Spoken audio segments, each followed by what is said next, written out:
Come unwrap some holiday magic this season in Denver, where the lights are brighter and the shopping is grander. The shows are more spectacular, the trees taller, the festivities merrier. So come for your holiday traditions or make some new ones with your friends and family in the Mile High City, where the season feels a whole lot more wonderful. Discover great hotels and more things to do at milehighholidays.com. Minnesota, I mean, we got Prince, you got Bob Dylan, you got Judy Garland, you got there's a long list. So when did you discover those people? Was it early on when you picked up the guitar? Did those people influence you? Definitely Prince and Bob Dylan are your biggest names out of there. Did they have that impact on you early on? Yeah, early on I was I grew up. I didn't pick up the guitar until I was about 11 years old.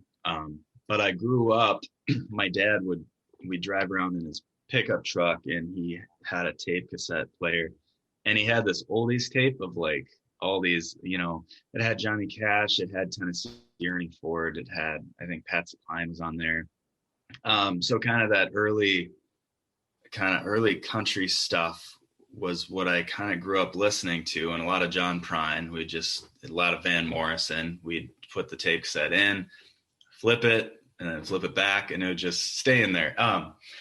When I started playing the guitar, it was all Johnny Cash. I just wanted to get that like train beat sound, the boom chicka boom thing that Johnny Cash does. So it was all Johnny Cash. And then after Johnny Cash, maybe I was like 12, I got my hands on a Bob Dylan Essential Hits CD, and that opened my whole world to Bob Dylan, because I heard these songs and I was like, Knocking on Heaven's Door, that's a Bob Dylan song? I didn't know that. All Along the Watchtower, Like a Rolling Stone, I didn't know. And then I think it was my mom told me, he's from Minnesota, right? And I'm like, my mind was just eternally blown. Prince, I never really listened to a lot of Prince. I mean, I know, Purple Rain and stuff. I respect the music. I just haven't listened to a lot of it. But when I recorded my first like full length album when I was 14, the fellow who engineered it and recorded it was Matt Dr. Fink, and he played with Prince.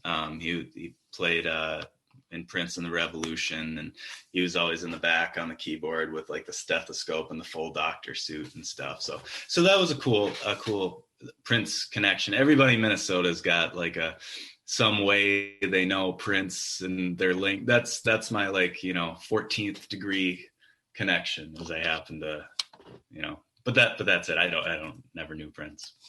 Yeah, and that's radically different. It's amazing that with Minnesota, you have Prince on one side and Bob Dylan on the other. That's a huge gamut, and there's so much in between. So I would see how you would gravitate much more by picking up the acoustic and getting into Bob Dylan. So yeah, I think something that I don't know if I learned it from both of them, but something that I admire about the two is I think both of their music styles, it's music that just is.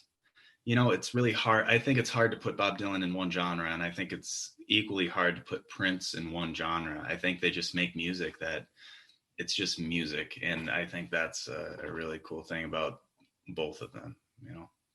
What was the first Bob Dylan? Was it Blowin' in the Wind? What was the first tune that you just stumbled on and said, wow, this is like, I'm going in this direction?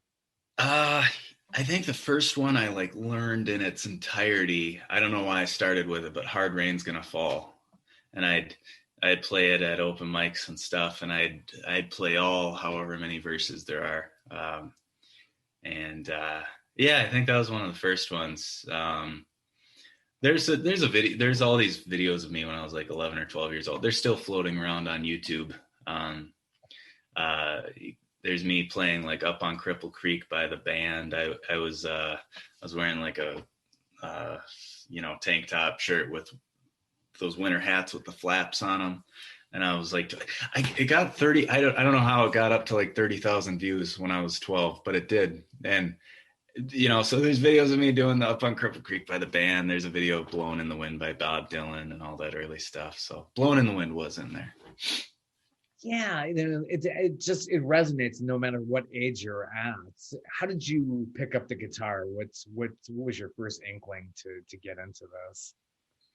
I was started, 10 or 11 years old. It just started to bug me that I could listen to songs but couldn't play it myself. I don't know why.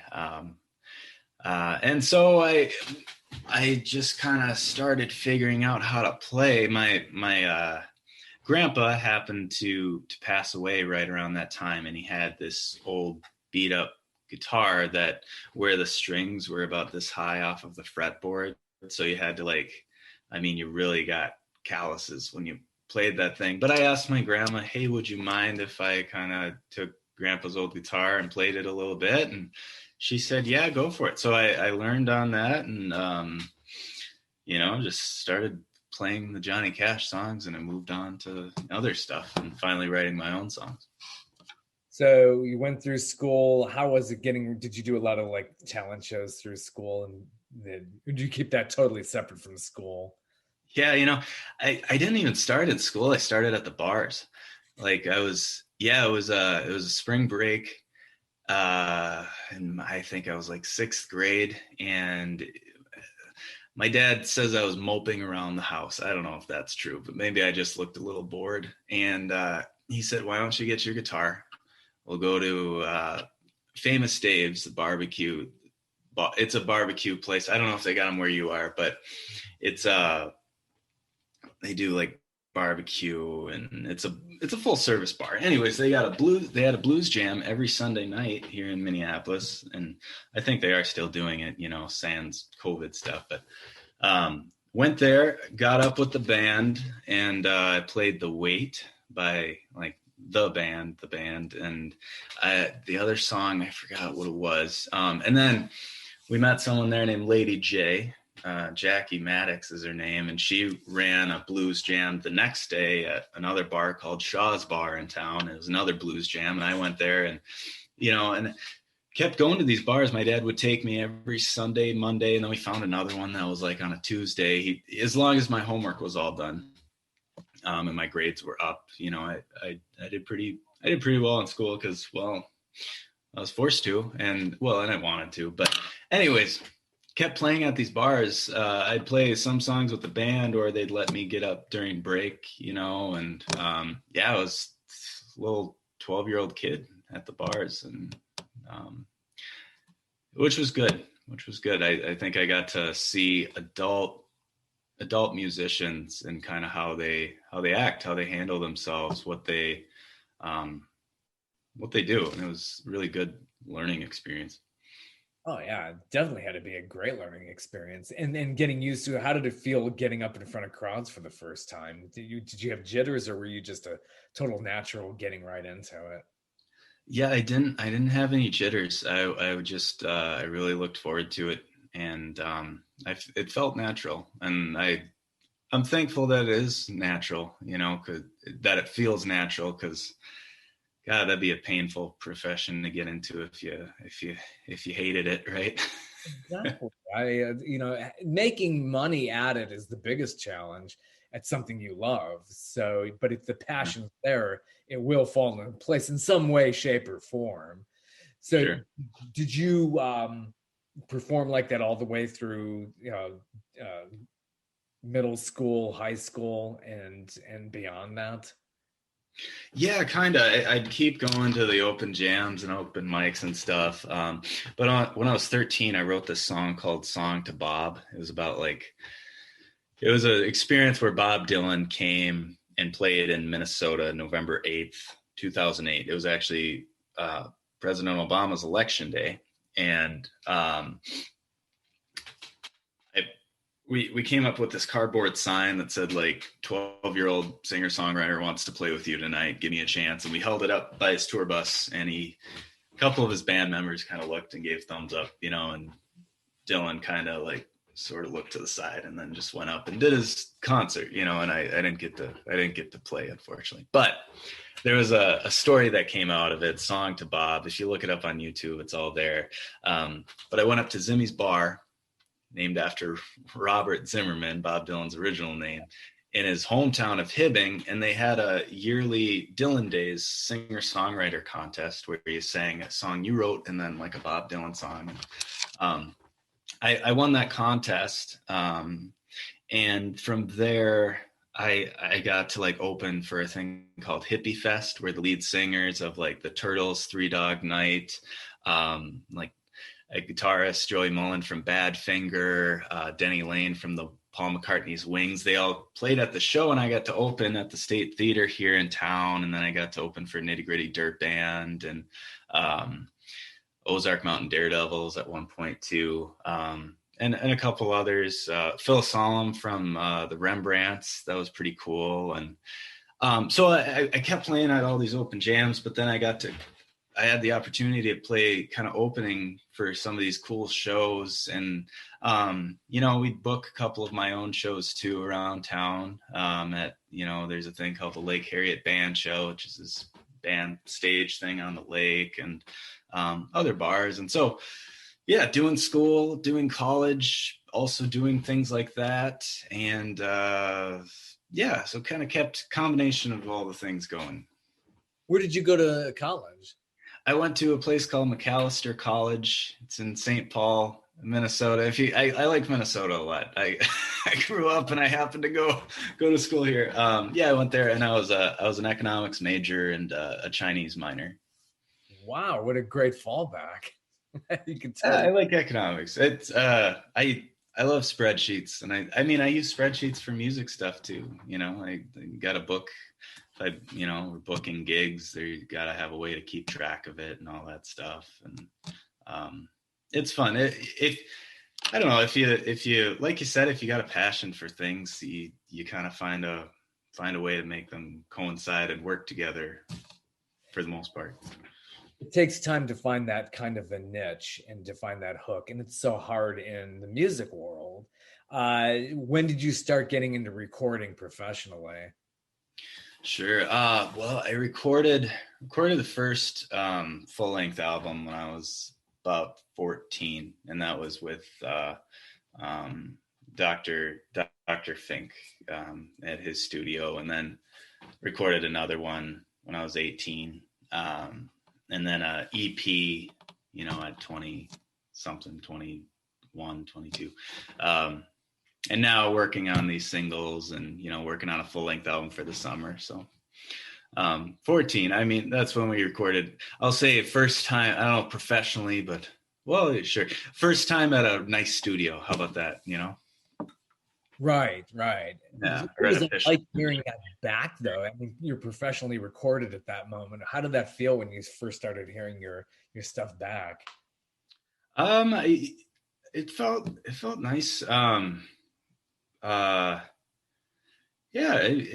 It felt good. Because I'd record myself at home using my, crappy microphone on an old MacBook or something. And, but yeah, when you hear it through the really nice microphone, where like that microphone costs more than like, my guitar or something, it's like, okay, well, yeah. What kind of guitars did you what was your first guitar? And then what have you gotten like subsequently after that, and the sound and the brands that you like? Sure. That first guitar, the grandpa's guitar, I don't know what kind of guitar it was. I'd have to go to grandma's and check it out. The next one after that was like a Fender acoustic. And then my dad, he got me a great gift. He got me this Gibson Hummingbird Pro,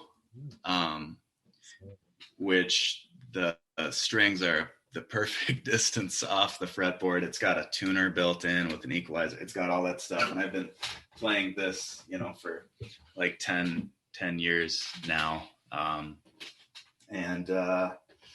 Yeah, I've been playing electric a little bit more. I've got an Epiphone Les Paul. Yeah, I like Gibson. I like Gibsons a lot. I mean, Martin and Taylor, they also have great guitars. I think Taylor's on the more, they kind of got more high end sound or more bright sound. I think Martin is a little more bassy, and I think Gibson is kind of right in the middle, and I think it kind of just fits better with my voice. But I like to get a Martin at some point just for fun.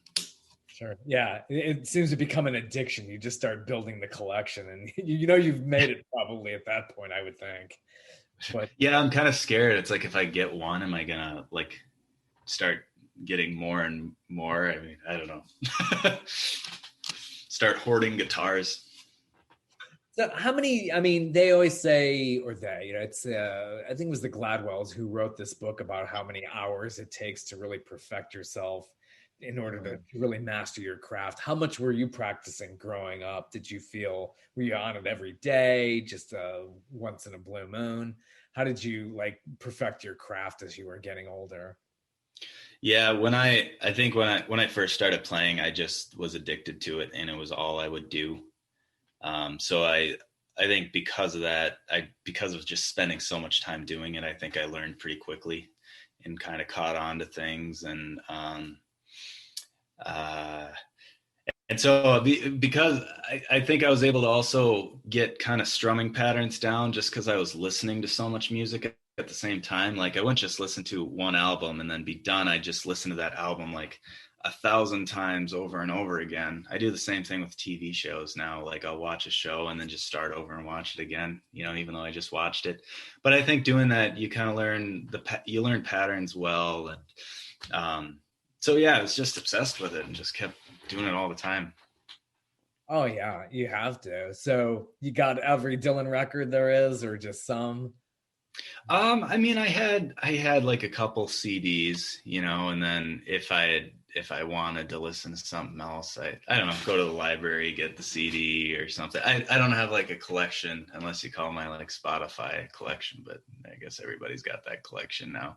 I do kind of have a romantic desire to have like a, you know, a shelf full of like everything in vinyl or something like that, but uh maybe maybe a while down the road, we'll see.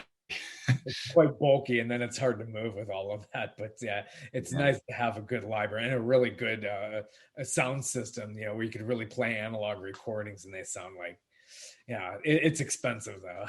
That's for sure. Right, right. Yeah. So getting into the songwriting bits, so how did that take off? Because you were quite young, just starting to write your own songs. Yeah, I started, I think like I remember right after I first started learning my first couple chords, I wanted to immediately start writing my own songs.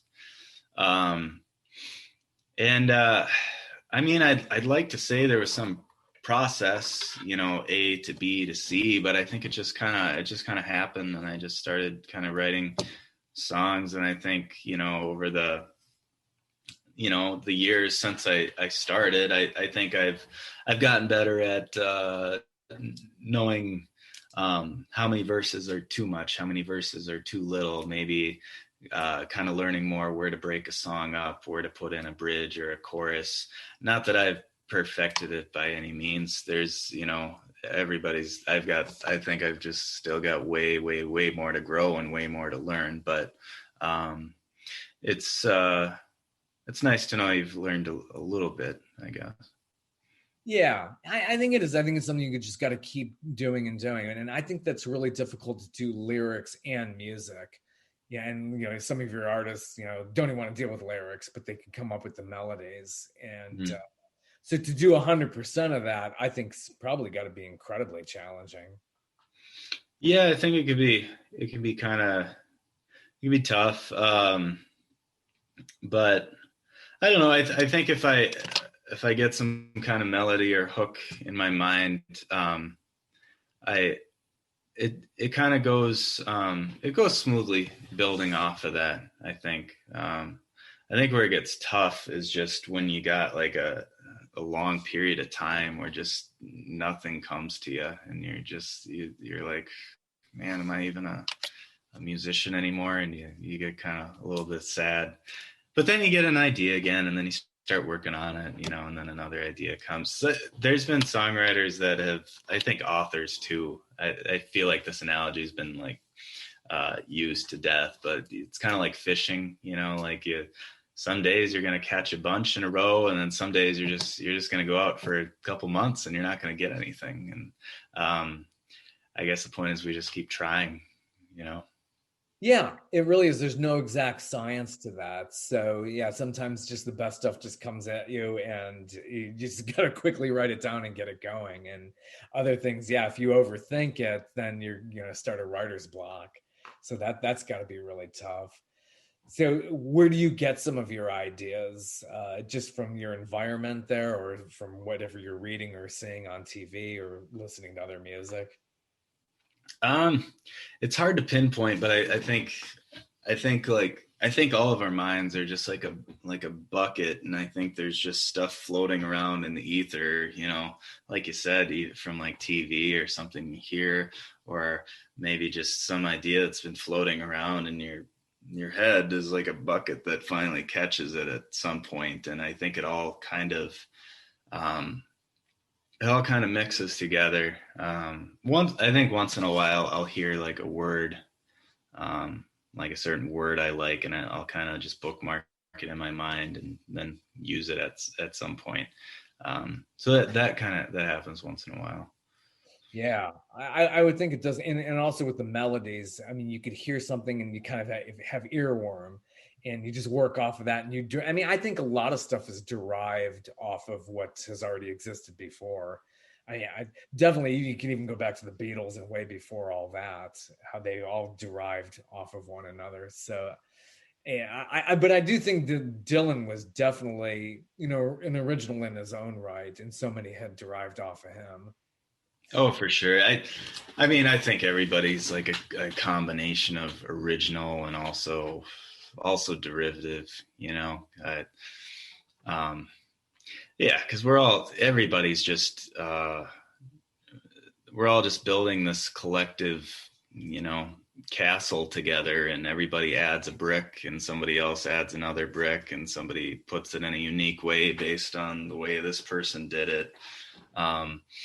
And it all comes together. But yeah, nobody can claim to be 100% original. Everybody's taking something from somebody else, or borrowing, we'll say. Yeah, the old blues guys, and I've talked with some of those kind of people too, and it's like, yeah, they were the basis for like a lot of what we hear today. The Rolling Stones derived off a lot of those old blues guys, and Beatles go back to Chuck Berry and people like that. So it's like, so nobody's 100%, and so yeah, I'm sure I could see in the music world that there could be some kind of bitterness too at that, the people who originally came up with some stuff. Oh yeah. And it's too bad when, especially in those early days, there's some artists that get like so much credit based on like someone who culturally didn't get enough credit that they might have deserved for some of the things they do. I think Chuck Berry is a great example of it. There's other examples too, but yeah. So in your live playing days, it was mainly in Minnesota. For how many years was that? And then you said you were in Nashville at a certain point. Yeah, I was in Minnesota, pretty much my entire life, based here, until, right after college is when I moved to Nashville, and I played around there a bit, and kind of went to the Songwriter open mics and stuff.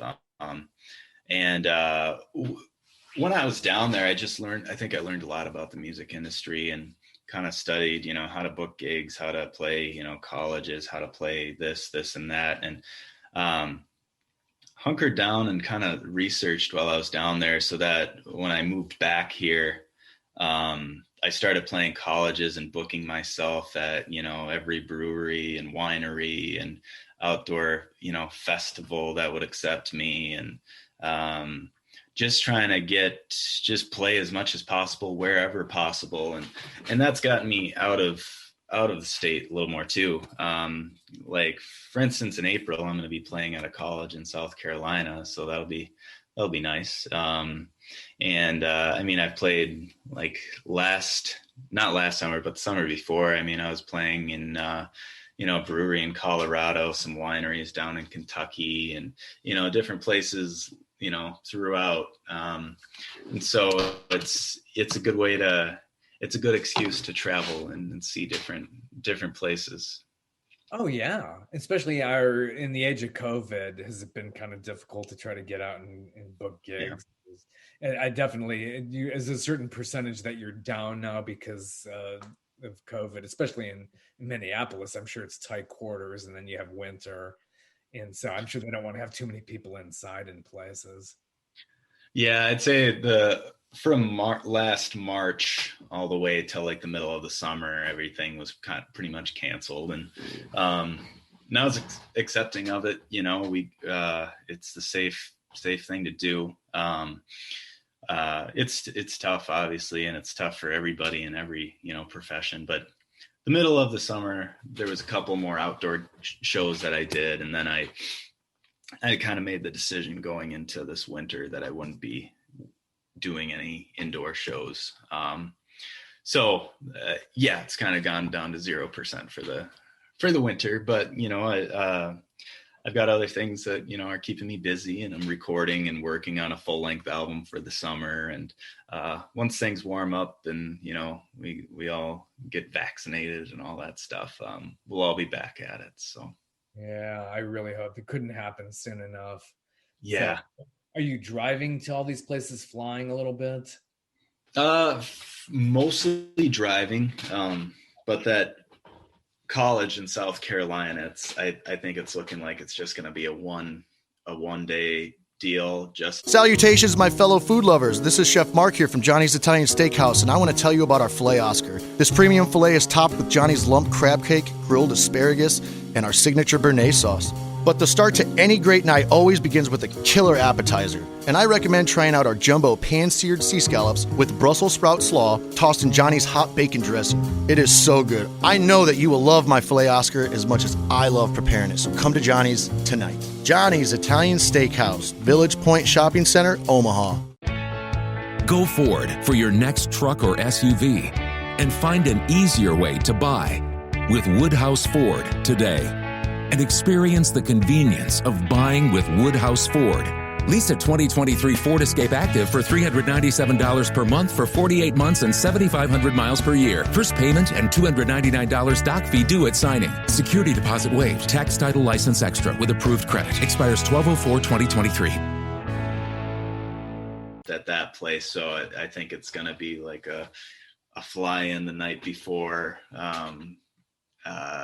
Walk around the town, stay at a hotel, play the next day, and fly back, which is fine. It's expedient, and it's fun. And I like flying. I think I like driving a little better because you can see more stuff.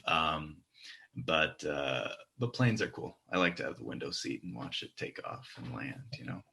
Where else in the world are you going to sit, however many feet in the air and just like go 600 miles an hour? It's crazy. Listen, it's a long ways from where you're at, so it saves a whole lot of time. A lot of time. Yeah, a lot of gas station stops. So when you're flying and going to a place like this college, just you and your guitar, do you have to take a lot of stuff with you? I've got it down to kind of a science. It's my guitar and basically my backpack. And, I'll have whatever clothes I need, and harmonica holder, the harmonicas, some CDs, a tuner, whatever else I need. And it's basically that, the guitar. I usually got some, shoes that I'll wear on stage, and then strap some tennis shoes to the backpack, so I don't need to be wearing whatever shoes I'm wearing the whole entire time. And that's about it. And then you just kind of walk on the plane. Sometimes the flight attendants are nice, and they've got, they're always nice. They're always nice, but sometimes they're extra nice, and they let you put your guitar in their like storage closet that's like just for them on the plane, so that you don't need to worry about your guitar going through baggage claim and all that stuff. Speaking of other guitars, I've thought about investing in like another guitar that's definitely not going to be as expensive as that one, but like kind of backup for. That's a nice guitar, but I don't need to worry about it as much traveling. It's on the to-do list. I do hear about like musicians who've lost guitars on planes. Yeah. They don't get them back, and it's like maybe like years later. I think it was to some. I once interviewed Peter from Peter, Paul, and Mary. I think he lost. Oh, cool. I think on Delta, we'll have to say it was Delta. This is not privy information, but I think he came back years later. I don't know how that ever happened. Wow. Like, you imagine that? Yeah, does someone just take the wrong guitar and years later they're like, oh, this isn't mine. I don't even play guitar. How'd this get here? Maybe they figured it wasn't worth anything. They're like, yeah, back. Crazy. So what is your latest single, if you wouldn't mind performing? You could do a snippet of it if you want to do the whole song, just to kind of get it out there. Yeah, I'm happy to perform it. I got a guitar right here. It's called All My Love. Okay, and just released as a single. It's not going to be part of an album or an EP. That's kind of the beauty of the internet right now. Yeah, just released as a single. I released in November, December, and January. I released a single every month on the 12th. I picked the 12th because November 12th is my birthday, and then I just said, okay, we'll do 12 for each of the months. Yeah, just one day, I was going through my phone and found a voice memo of just an idea of a song, from a couple months back, and I kind of sped it up and, obviously added a couple verses and kind of came up with a new song. Yeah. Sweet. Well, it is called All My Love, latest single. Yeah.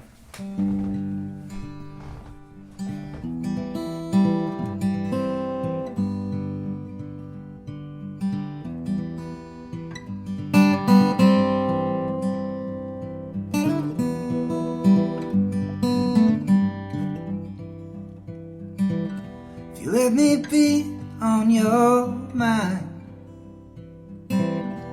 I won't take too much space.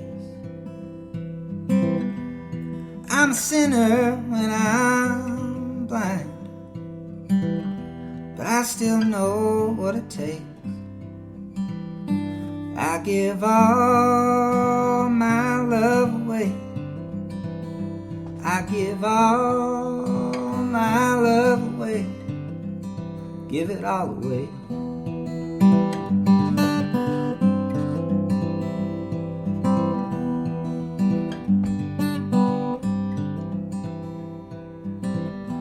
Glory comes, glory goes. Feeling high then you're feeling low. For all that trust that you gave me, it's all too easy to let it go and give all your love away. And give all your love away. Give it all away.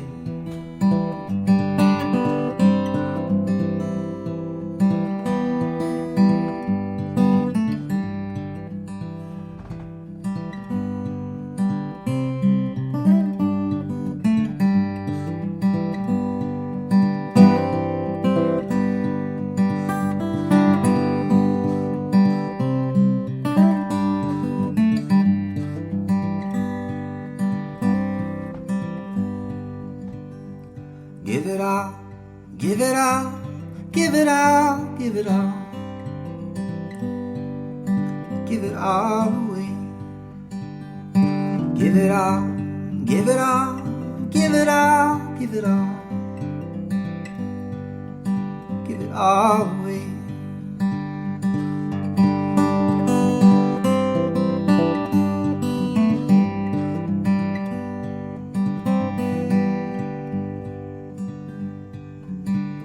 So if you're lonely with your shadow, I know just what to do.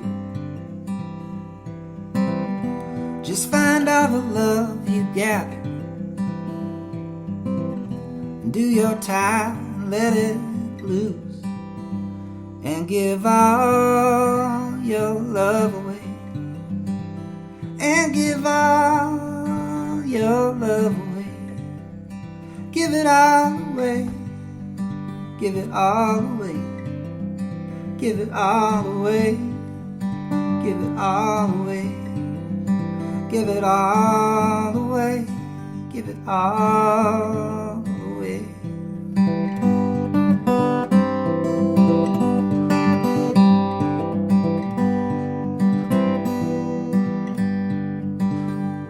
Give it all, give it all, give it all, give it all. Give it all away. Give it all away. Give it all away. Oh, give it all away.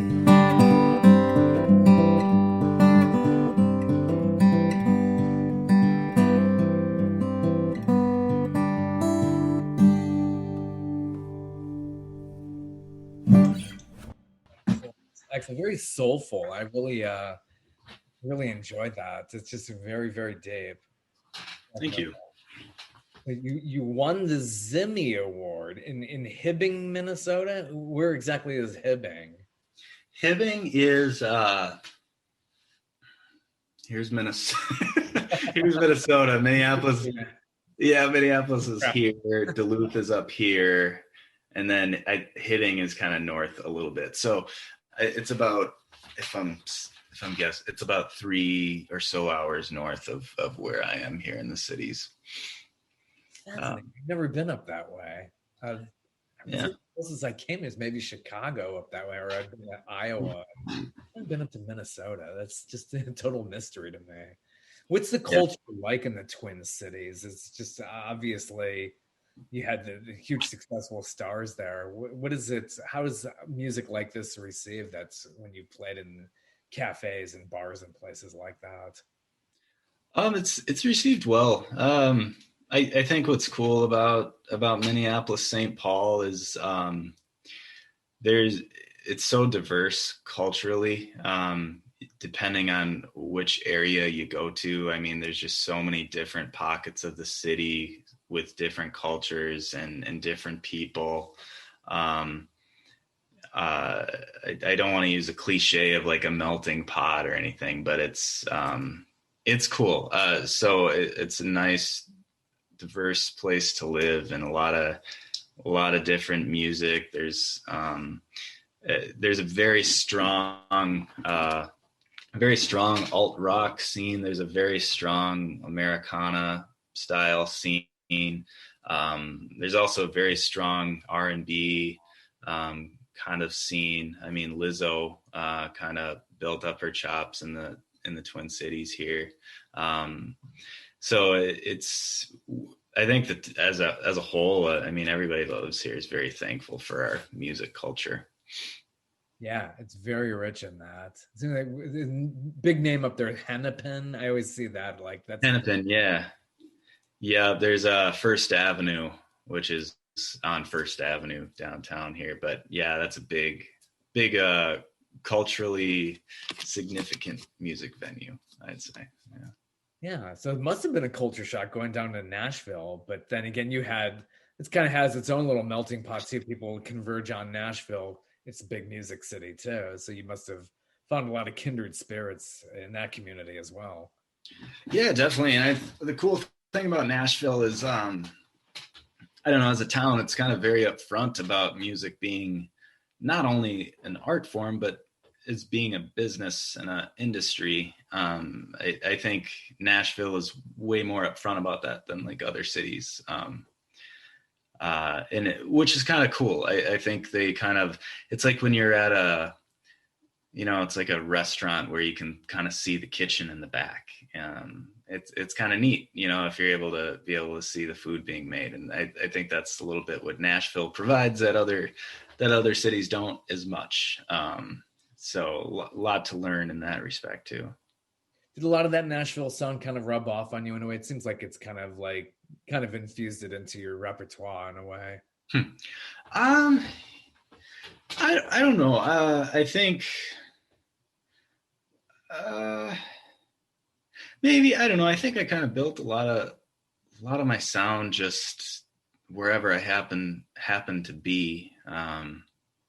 So yeah, no, not a lot. I mean, I think the sound just came from like the music I listened to, really. Yeah. Yeah, it seems like in Nashville, it's just got this huge nouveau country sound, and so many artists are really into it. It's kind of probably has to be hard to separate yourself from that and set yourself aside from it. You played the South by Southwest Festival. What was that like? Yeah, played a festival down there. Yeah, it was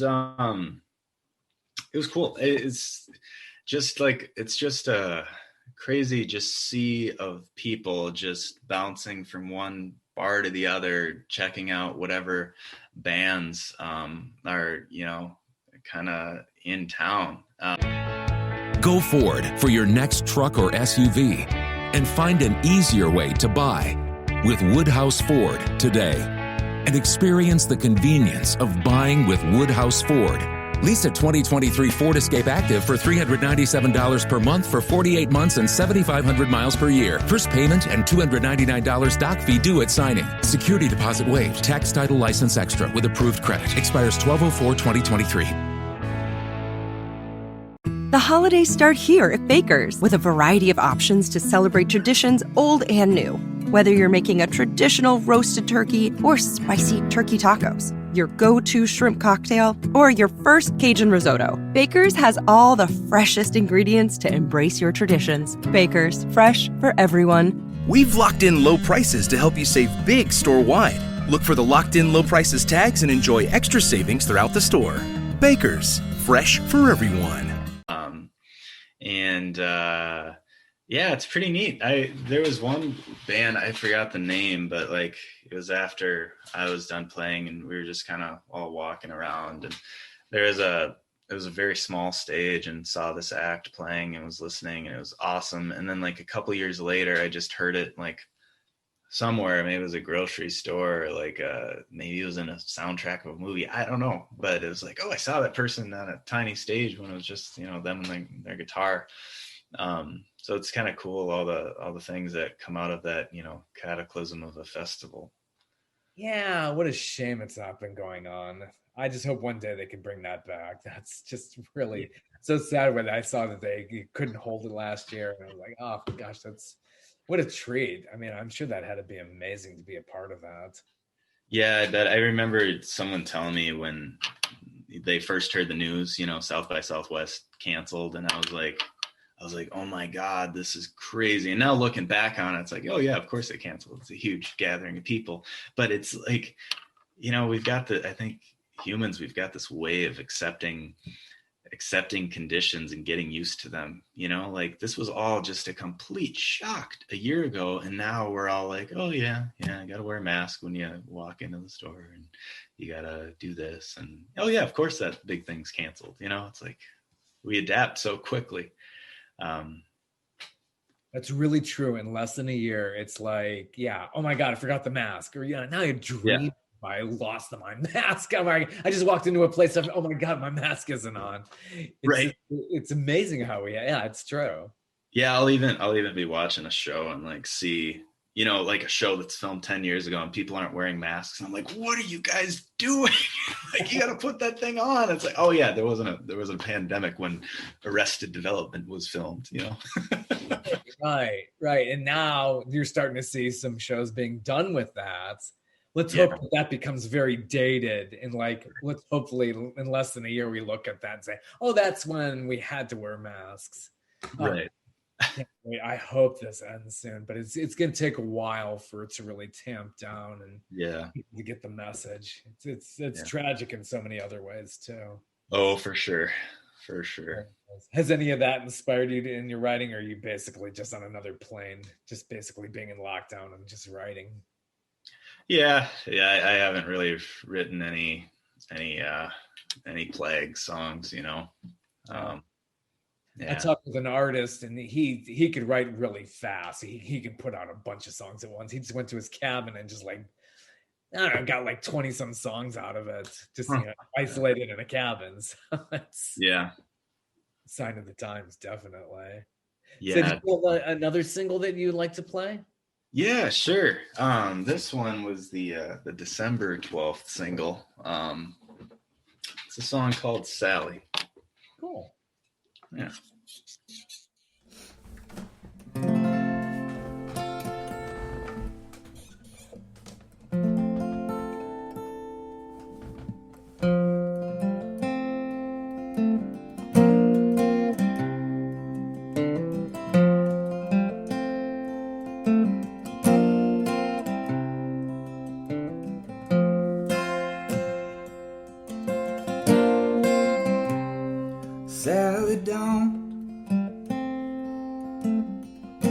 Sally, don't you weep.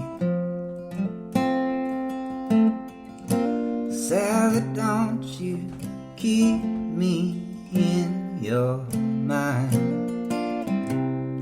Won't you tell me what you find? And if you won't,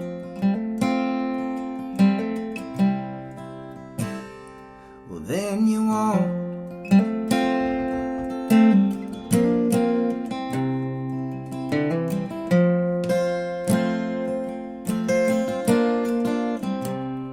Sally, go.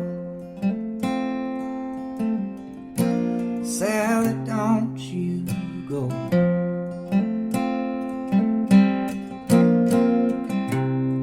Sally, no. Sally, don't you know that I'm your friend? Don't you know that we can mend? And if you don't,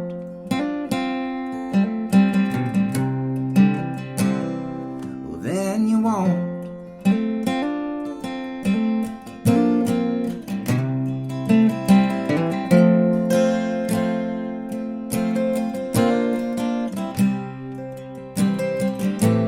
No, that don't come easy. Lessons learned.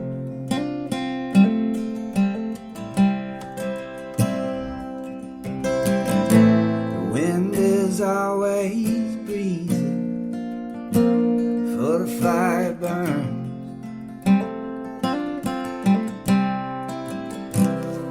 So Sally,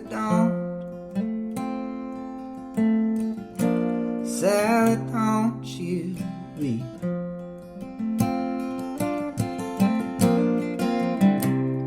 Sally won't. Sally, won't you keep me in your mind? You could tell me what you find, but I know you won't.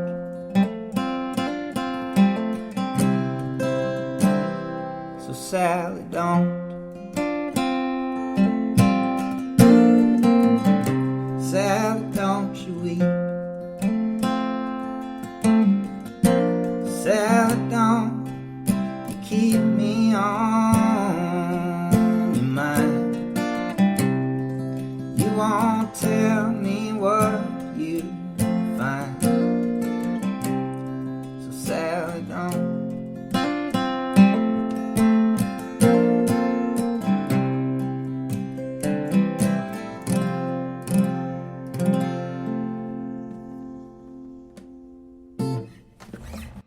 Fantastic. Wow. What was the inspiration for that? Or is it just kind of came out of the air? Yeah, it just kind of came out of that bucket analogy. I feel like I need a new analogy. If your analogy is a bucket, I'll think of something new. But yeah, it kind of came out of, different things. I suppose everybody's got their version of a Sally or whatever out there. So Sure, yeah. yeah. Single. Very, very well done. I really, really enjoyed this. So where can we find all your music? Yeah, you can find me on Facebook. If you look up Luke LeBlanc Music, Instagram, my handle is again Luke LeBlanc Music, and I'm on Spotify. All those songs that we talked about and that I played, they're all on Spotify. Just look up Luke LeBlanc, and I even have a Twitter. I kind of got into Twitter recently. My handle is okay, not it looks like rain, but it looks like rain. Nice. Might have to change it. I think it's kind of clever, but I don't know. Things I think are clever aren't always that clever. So, and then my website is lukeleblanc.com. So, Yeah, a lot of downloading these days. But do you have physical CDs you could send out if people request? oh yeah, I do. I kind of do it in an old school way. If you go to lukeleblanc.com, I've got a contact page, and people can just get a hold of me there and say, hey, I'd like to buy a physical CD, and then I send out a physical CD, and there's PayPal and Venmo and all that stuff. So yes, physical CDs, I've definitely got those too. No vinyl pressings yet, so that now it's become rare. And yeah, not yet, but I'm currently working on a full-length record that's going to come out this summer, and vinyl printing is something I've definitely got on my list of things to check out, because there are people who really love and appreciate vinyl, and I'd like to be able to provide that too. yeah, nothing like having that. I missed that as a kid, just looking at the vinyl, and even those albums with the gatefold. I think some Dylan albums were like that, and your Highway 61 Revisited or something like that. It's just really nice to look at the lyrics and all the photography, which is a really nice thing to have.